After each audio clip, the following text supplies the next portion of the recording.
Please don't do that. If you're looking for objectivity, you came to the wrong place, because this is the part where the list shifts into a new gear. I love a good Citizen Kane or Parasite as much as anyone, but I've found I'm always going to gravitate to favor the movies that strike the most resonant emotional chord. I judge watching movies on a personal level, and as far as I'm concerned, a flawed movie that can gut me is superior to a technically perfect movie that can only be appreciated like a painting in a museum. If a movie can't evoke an emotional response, my view is then what was the point? So in that spirit, Number 5. Onward. At the time Onward came out, I had seen less than 10 new movies through all of 2020. Still, I waited and I waited for this movie to be knocked out of my top 5 so I could still be taken a little bit seriously, but it never was. Trust me, no one was more surprised by this movie than me. I have a bit of a love-hate relationship with Pixar. When they're on, they're untouchable. Inside Out is still my favorite Pixar film, but the cascade of The Good Dinosaur, Finding Dory, Cars 3, Coco, Incredibles 2, and Toy Story 4 all left me, let's say, unimpressed. Trash. So I fully expected this bizarre fantasy featuring two favorite Disney actors I hadn't enjoyed much in their recent projects to fall definitively in the pile of their less appealing or memorable works. But wow, Onward is handily my biggest surprise of the year. I can't personally relate to a single character situation in this movie, but the animation and characterization make them all feel so genuine and lived in. Disney hasn't been afraid to cover death as a storytelling trope before, but never in this way so long after the fact. Instead of introducing Ian and Barley's dad in Act 1 and killing him to give a semblance of the person and life experiences the two brothers have lost like some lions I could mention, the story picks up years after his death on a protagonist who never knew him. Ian is a different kind of Disney protagonist, and we can feel both his eagerness and his trepidation at the prospect of finally getting to meet him. His dad's absence in his life makes him feel incomplete, as though he doesn't understand a large part of who he is. When he gets the opportunity to magically bring him back for one whole day, Ian wants so badly to both impress him and to create all the memories and experiences with him he never got to have, so much so that it blinds him to the memories and experiences he has had and how they make him who he is. I won't spoil the movie's climax, but the reveal for Ian's realization of this got me way harder than I expected to, and captured the movie's themes and character arcs so effectively with probably the most emotionally satisfying ending of any film this year. This is a movie about growing to see the world differently and waking up to the love and magic all around us that we take for granted. Chris Pratt's character Barley on the surface makes for a fairly generic Pixar comedic relief sidekick, but he is sneakily the perfect figure to capture this theme and the crux that holds it together. I've spent so much time thinking about the almost throwaway reveal of why this movie is called Onward and how it's the perfect encapsulation of all of this. I love subtext like this so much, I think it might be the best title of any Pixar movie. Onward became one of my favorite movies of the year fairly early on, and I felt sorry for its unfathomably bad timing of release the exact weekend the pandemic firmly gripped the entire nation. I'm glad it's on Disney Plus so more people can see it now, but the meager box office it managed to accrue left it quickly forgotten and tragically underappreciated for everything it achieves. I recommend checking it out if you haven't. Number 4. The Vast of Night. There is so much to say about this movie and also absolutely nothing. This might be the most technically sound film released all year. Simplicity itself and its premise, but achieved with such earnestness and talent and recognition of something that way too many science fiction filmmakers often overlook. That the process and legwork and effort that your characters put into answering the question at the center of your story is often more meaningful to an audience than the answer itself. That one explanation can make for a riveting 90 minutes by a great storyteller or a boring 30 seconds by a poor one. But it's Faye, and the sound came through the board and interrupted your radio show. What sound?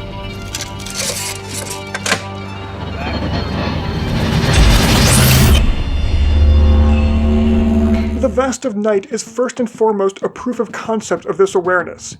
Even the audience has a pretty good idea of what's happening fairly early on in the film, but the information gathering by the two leads is where its adventure lies because, frankly, it doesn't have the budget to be anything else. But what's incredible here is the ease with which debut writer, director, producer, editor Andrew Patterson keeps that from ever being a disadvantage. This movie was produced on a budget of only $700,000, but its period-accurate set details are so painstakingly realized that at no point in its runtime does it appear to be worth anything less than at least twice that. All flashy visual effects are reserved until the very end, and in doing so he creates an entire 1950s Midwestern town with its own clear geography and authentic sense of place where the story and characters can do all the heavy lifting because it turns out there's quite a bit to be done. The story pays homage to The Twilight Zone with its 1950s setting and premise as two teenagers are investigating some disturbance happening in the sky above their small town. An entire cast of unknowns sells the urgency wrapped in mystery to great effect, and they have such terrific chemistry with each other that a mere conversation between the two leads as they just walk across the town is easily one of the film's biggest set pieces. But The Vast of Night isn't just a simple love letter to the Twilight Zone, because it's a carefully constructed ode to the unexplained and a 1,000-yard stare directly into the camera, acknowledging why we find such mysterious and extraordinary phenomena so enthrallingly irresistible. A point emphasized by an act of ingenious restraint as we get to watch Patterson hold the camera for several minutes on his characters, just telling or listening to a story that may offer a clue to the answer they're seeking, both trusting and succeeding to get his audience's attention as wrapped in the mystery as his two main characters.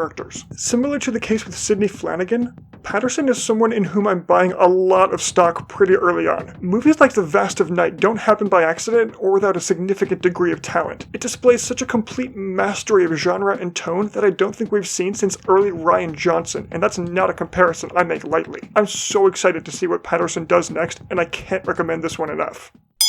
Number 3. Mank. You knew this was coming. Yeah, I'm a David Fincher nut, sue me. These last 3 movies were my most anticipated for the entire year, and they did not disappoint. So it's both bizarre and sad to me that I feel I have to defend this one. I can understand any movie not being someone's cup of tea, but the hatred and uncommonly negative critiques and accusations of a poorly constructed story honestly baffle me. I'm not here to tell anybody they're wrong, but I do think this movie deserves more credit than most people are currently giving it. Mank is not about Citizen Kane.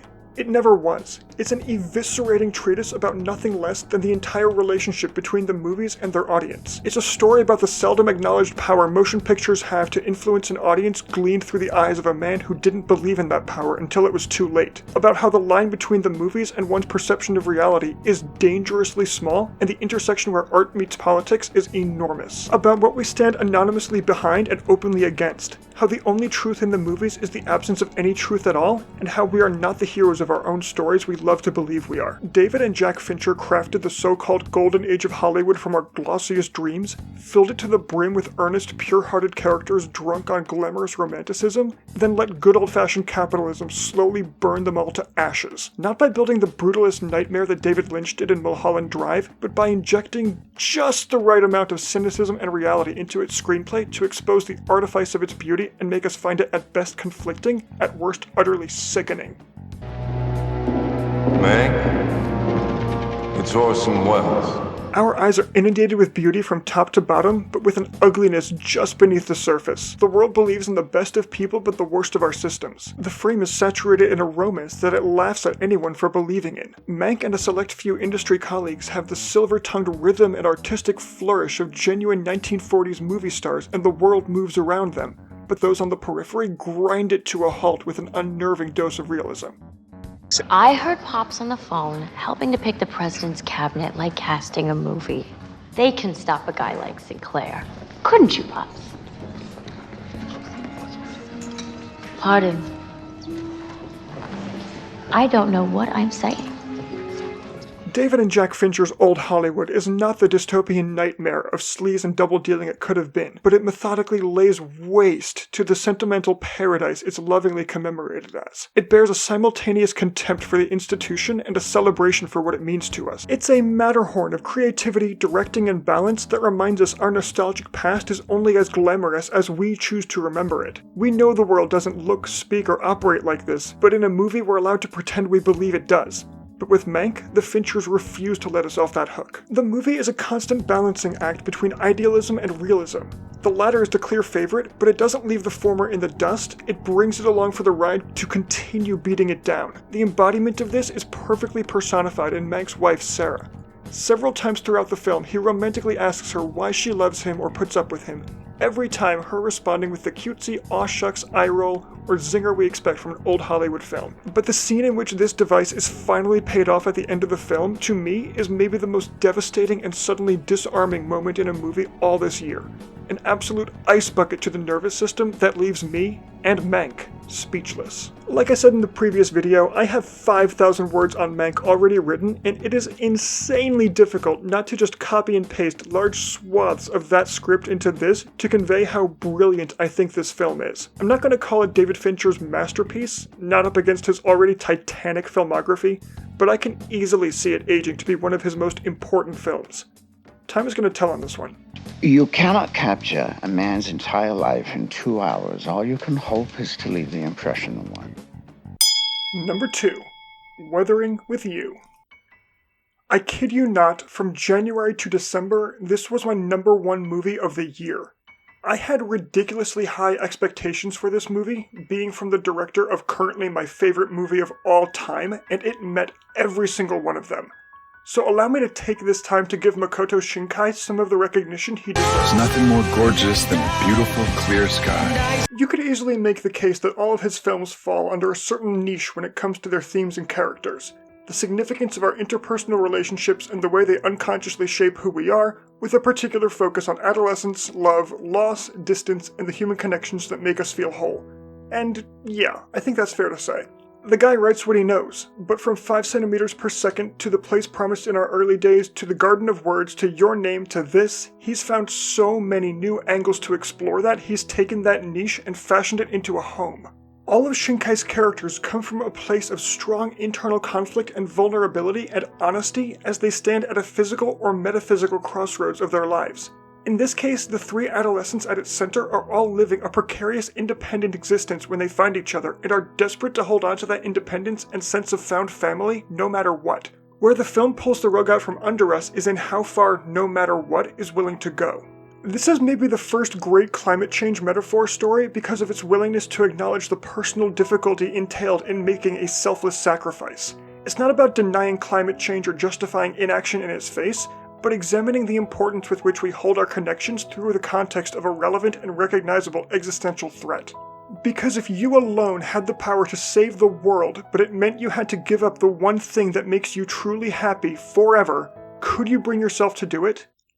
Could any of us? Weathering with You levels this question squarely at its audience with gut-wrenching character moments, but it already knows the answer. No. Most, if any of us, couldn't. We're too selfish, too comfortable, too dependent on our technology or on each other. Most of us will take personal convenience over collective benefit every time. We cling to what and more importantly who we love because that's all that matters to us, and to hell with the rest. Does that make us bad people? No. It makes us human. It's not any one of our faults, it's just the way that we are. Human connection stretches that deep into our souls that is what we'd compromise the most to keep and miss the most if we lost.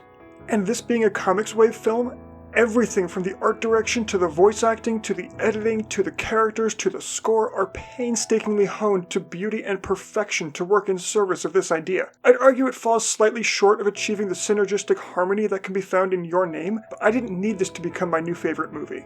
It was still more than enough to just emotionally overwhelm and dazzle me with its astounding beauty.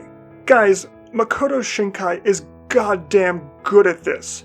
An auteur if there ever was one, with an unstoppable team behind him bringing his films to the highest caliber they can be. Weathering with You was such a profound and emotional experience for me, and nothing else last year even came close. I was fully prepared, but slightly disappointed to give it the number 1 slot of the year considering I saw it in January.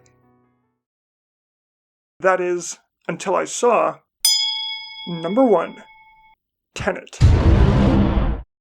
Gotcha, didn't I? I suppose you think that was terribly clever. Sorry, I just had to add that buffer to make my real pick seem less absurd. Not funny! Oh, how I waited. How I hoped and believed and longed for just one 5-star movie from 2020. Palm Springs? No. Weathering with You? Nope. Mank? Sorry, David. But then, with a week left of the entire year on Disney Plus, came Soul. God, is there anything new I can bring to the discourse about this movie? I'll try. I love everything about it. It's eye-popping to look at, sensational to listen to, and it hits like a ton of bricks to fully and emotionally experience. The characters of Joe in 22 and the Jerrys are endearing and funny and moving all at once. The Great Beyond is a visual marvel, and The Great Before feels in line with Inside Out's conceptual environmental creativity. But that's not what makes Soul special.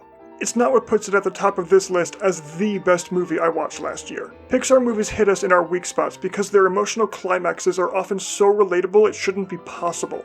This movie, about a functioning adult who feels stuck in his path, dying to break into success doing what he loves because it'll finally make him feel complete, only to eventually get everything he wants and realize that the purpose of life isn't to find quantifiable success, but to live? Yeah, I felt that. Help me! I'm feeling... The takeaways from this movie could easily fill their own video, and many already have. Pete Docter and Kemp Powers managed to strike a chord here that many have tried and failed to properly hit. They accurately capture the anxiety of feeling like you're wasting your life waiting for it to truly begin, and the tantalizing appeal of constantly distanced apathy. They don't just represent life's greatest conundrums and worries and idiosyncrasies, they also answer them. They bring us down to Joe and 22's levels so that we recognize his dissatisfaction with his life at the beginning as a reflection of our own. And when we're back in Joe's body, we can feel how the experience of being alive is changing 22's outlook so drastically and showing Joe exactly what he'd been missing for the last 50 years. And it's because the film achieves this feeling of being so sensually overwhelmed that the other shoe dropping of Joe's betrayal of 22 and her downward spiral into becoming a lost soul strikes us that much deeper. Soul offers a flashlight to entire generations that have been wandering around in the dark, desperate for success and terrified of failure, as if those two words have any meaning or measurement of a person's life at all. What am I doing with my life? As Joe sits at his piano and reminisces through the most devastating sequence in a movie this year, it exposes the paradox that we as a community have infused into existence as a whole that makes us all so miserable and scared and full of doubt all the time. That life is a journey that we tell each other is a destination. That it's not about harnessing the right combination of skill and opportunity and luck that will suddenly achieve satisfaction and happiness. That we shouldn't forsake what we have now for the potential of what we could have in the future. By all means, follow your dreams, work hard and carve out the life for yourself you want to live, but appreciate every moment of it for what it is and stop thinking about what it isn't. It can be so easy to crumble under peer pressure and financial pressure and ambition and expectation that pervades every single day in this capitalist hellscape that we fall back into that meaningless search for purpose and succumb to the unslakable thirst for happiness. But the longer we tell ourselves that these are concepts to strive for rather than ones to recognize and embrace all around us, the longer we'll find ourselves endlessly chasing them, until we end up, well, like Joe. I heard this story about a fish. He swims up to this older fish and says, I'm trying to find this thing they call the ocean. The ocean, says the older fish, that's what you're in right now. This, says the young fish, this is water. What I want is the ocean. This can't happen. I'm not dying today. Not when my life just started. You all can keep your opening 10 minutes from Up. This is my Pete Docter heartbreaking wordless montage about the totality of life that raises the bar for animated storytelling. This is the movie that made me laugh and break harder than anything else I've experienced this year. I don't want to hear about all the things Disney does wrong or how it's a conventional big-budget studio release perfectly positioned for maximum profit. That doesn't change the content of the film or the impact of the story. This movie is creative and original and funny and gutting in the best way possible. Is it my new favorite Pixar movie? Honestly, probably? It might be too early to say, but I'm just glad and honestly grateful to have something that can still make me feel anything this much and this deeply the way only Pixar can. As far as I'm concerned, this is a perfect movie, and I couldn't have asked for a better cap on this existential crisis of a year. Here's hoping for a better 2021.